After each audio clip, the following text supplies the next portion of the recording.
Кәлима тайиба 37.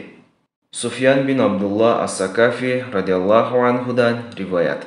Мен пайғамбар саллаллаху алейхи вассаламға: "Маға исламдағы ушундай бир нерсени айтып бериңиз, сизден кийин башкалардан сурабай турган болоюн", дедим. Ал мага: "Эң биринчи Аллага ишендим" дегин. "Анан сөзүңө бекем тур", деди. Суфьян бин Абдулла ас-Сакафи радиаллаху анхудан риваят.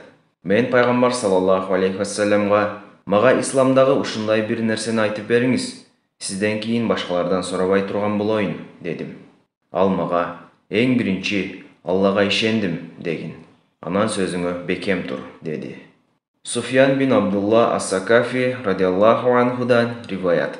Мен пайғамбар саллаллаху алейхи вассаламға: "Мага исламдағы ушундай бир нерсени айтып бериңиз, сизден кийин башкалардан сурабай турган болоюн", дедим.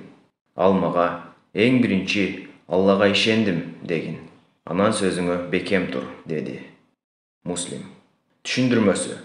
Бул дегени алгач Алла Таалага жана анын сыпаттарына чын жүрөктөн ишенүү. Андан соң Алла Тааланын жана пайгамбар саллаллаху алейхи вассаламдын өкүмдөрүн үзгүлтүксүз аткаруу.